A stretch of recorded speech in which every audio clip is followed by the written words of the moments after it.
Ini masuk semua ya. Nah, ini Mbak Andini sudah, ini Mas Ariel sudah, ini Mbak Latifah, oh ini Mbak Dia, ini Mbak Dini, iya ini Mbak Cinta Laura, kemudian ini ada Mbak Hanifah, Mbak Putri, nah, ini Mbak Selva, ini Mbak Nesha, ya, Koirunisa. Kemudian ini ada Arya, oh ini ada Bagas juga, udah semua. Ini siapa nih? Farika, udah saya sebut semua ya. Oke, ini saya rekam, kemudian coba saya share ya. Oke, sudah kelihatan belum? Sudah ya, ini sudah. Udah, Halo, Pak. sudah ya. Oke, baik. Jadi hari ini kita akan bicara tentang ini ya, database dan blockchain. Jadi kita pengantar dulu, kita coba memahami konsep-konsep dasarnya dari database, kemudian blockchain, dan juga kita melihat perbedaannya. Nah, kalau yang database management system ya, database kemudian database management system itu sudah banyak digunakan di bidang kita, bidang kearsipan, terutama untuk arsip elektronik ya. Kalau Anda mengenal apa namanya uh, satu program misalnya Sistem Informasi Kearsipan Dinamis (SIKD) atau Sistem Informasi Kearsipan Statis dan seterusnya atau yang sekarang lagi ngetren Srikandi ya apa satu program yang dikembangkan oleh Andri misalnya itu menggunakan database ya database management system. Nah sementara yang blockchain ini di di Indonesia untuk lembaga kearsipan ya itu belum menggunakan blockchain ini ya. Nanti saya jelaskan kecuali nanti di bank-bank itu sudah menggunakan blockchain ini ya. Kalau Anda menggunakan apa UFO ya itu masuk ke dalam blockchain ya. Itu contoh saja. Nah, nanti kita coba karena blockchain ini belum banyak diterapkan, nanti kita coba kemungkinan blockchain diterapkan di bidang kearsipan ya di archival science itu kira-kira seperti apa ya prosedurnya, tantangannya dan seterusnya. Nanti ini bagian terakhir. Tapi hari ini saya ingin menyampaikan konsep-konsep dasar database dan blockchain, kemudian perbedaan ya, antara database dan blockchain. Kita mulai dari database dulu ya. Nah, database ya ini merupakan ini ya apa distribute ledger technology DLT atau sering disebut buku besar terdistribusi ya. Nah, kalau database atau basis data ini ya apa DLT yang terpusat dan hanya bisa diakses dan dikendalikan oleh seorang administrator. Nah, di dalam database apa sekumpulan ya apa data ya itu terorganisir dan mampu menyimpan data-data baru yang diinputkan ya dan juga data-data lama, data baru itu bisa diakses. Ini apa terminologi dari database. Nah, sementara itu data-data yang disimpan di dalam database itu menggunakan satu sistem yang disebut sistem manajemen database. Ya, dan nanti sistem informasi manajemen ya itu bagian nanti apa kita lihat dalam konteks sistem manajemen database-nya itu seperti apa. Ini ya. Kita mempelajari konsep dasar dulu ya. Nah, sementara itu administrator ya yang mengendalikan basis data itu yang mempunyai kewenangan untuk merubah dan menyimpan basis data di dalam basis data itu. Nah, di dalam basis data itu menggunakan arsitektur jaringan klien server ya. Server itu untuk menyimpan data-data, makanya disebut database.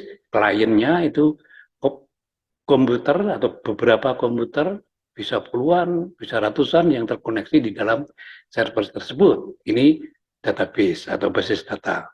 Ya. Nah, kira-kira seperti ini.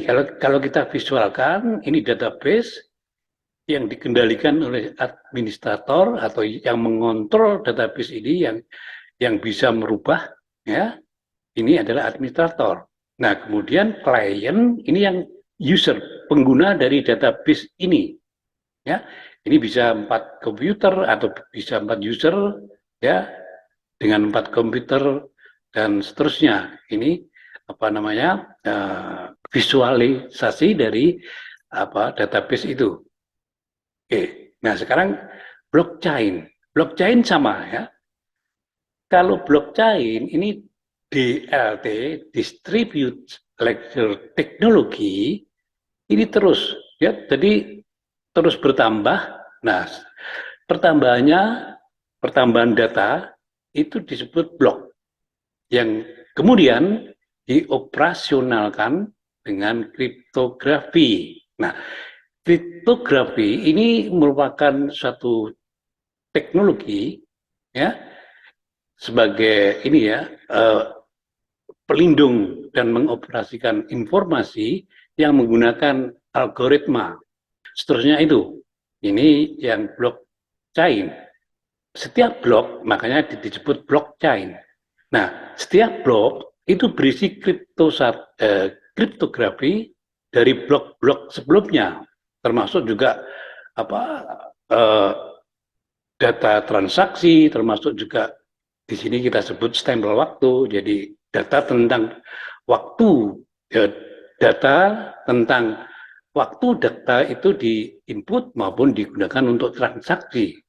Nah, di dalam blockchain ini modifikasi tidak diizinkan oleh desain atau sistem. Jadi sistem di dalam blockchain ini melarang pengguna untuk melakukan modifikasi. Mengapa? Karena masing-masing blok itu atau kontrol terdesentrasi di dalam blok-blok itu, ini yang tidak memungkinkan dilakukan modifikasi data. Misalnya dalam blok 1 itu merubah data, maka blok-blok yang lainnya akan mengetahui. Sehingga kontrolnya ini lebih kuat dibanding dengan basis data. Nah, basis data yang mengontrol hanya admin. Kalau blockchain, semua pengguna yang berhak mengakses di dalam sistem itu bisa melakukan kontrol, ya, kontrol terhadap data, baik itu inputnya, kalau ada perubahan dan seterusnya itu. Ini blockchain. Nah, sekarang ini, kalau blockchain ini database, setiap blok-blok ini ada database-nya. Masing-masing pengguna, kalau misalnya ini contohnya bloknya 3, maka masing-masing pengguna di dalam blok-blok ini bisa mengontrol. Database-nya ini sama, ketiga-tiganya sama. Kalau misalnya ini A merubah data di database dia, yang B, C ini mengetahui, sehingga kontrolnya semakin kuat dibanding dengan database. Ya, coba kita kembali ke sini sebentar. Nah, ini kontrolnya hanya di admin. User klien ini tidak bisa melakukan perubahan apapun tanpa izin dari admin. Ya, ini bedanya. Nah, kalau yang blockchain ini semuanya bisa menjadi kalau dalam konteks database admin bisa menjadi user yang mengontrol semua perubahan yang terjadi di dalam masing-masing blok-blok ini, ya, masing-masing database di dalam blok-blok ini. Makanya disebut blockchain. Chain itu rantai. Jadi blok-blok yang terhubung di antara satu blok ke blok-blok yang lain. Makanya disebut blockchain ini. Ini perbedaannya. Ya, jadi kira-kira kalau yang database itu menggunakan penyimpanan yang terpusat. Kalau blockchain itu menggunakan sistem penyimpanan yang disebut terdesentralisasi. Kalau yang database itu sentralisasi. Nah, kemudian database itu memerlukan admin yang mengelola dan mengendalikan termasuk juga menyimpan dari database yang data-data yang disimpan di database. Sementara yang ini, yang blockchain ini tidak memerlukan administrator, karena masing-masing user sekaligus menjadi administrator, menjadi pengontrol dari data-data yang disimpan di masing-masing blok di dalam database masing-masing blok yang bersangkutan. Nah, yang ketiga, modifikasi data itu memerlukan izin ya dari admin si pengendali data itu. Sementara untuk blockchain ini tidak memerlukan izin. Masing-masing pengguna itu bisa melakukan modifikasi. Tetapi kalau modifikasi itu ya menyalahi dari sistem yang diizinkan untuk dilakukan modifikasi, maka user-user di dalam blok-blok yang lain itu mengetahui. Nah, ini yang dimaksud dengan kontrol di dalam blockchain tersebut. Nah, kalau basis data ini ya, yang keempat, kalau basis data itu terpusat. Sementara untuk yang blockchain itu terpencar-pencar di dalam blok-blok tadi, ya, makanya disebut desentralisasi, yang ini sentralisasi itu, ya. Nah, yang terakhir, basis data yang tersentralisasi itu bisa digunakan cukup lama, ya. Jadi baik itu data-data lama, data-data baru itu tersimpan secara rapi ya di dalam database, dan itu bisa digunakan dalam jangka waktu yang sangat lama. Nah, sementara di blockchain ini data-data yang disimpan di blockchain ini karena data-datanya sangat besar, ya, makanya sering disebut big data di dalam blockchain ini.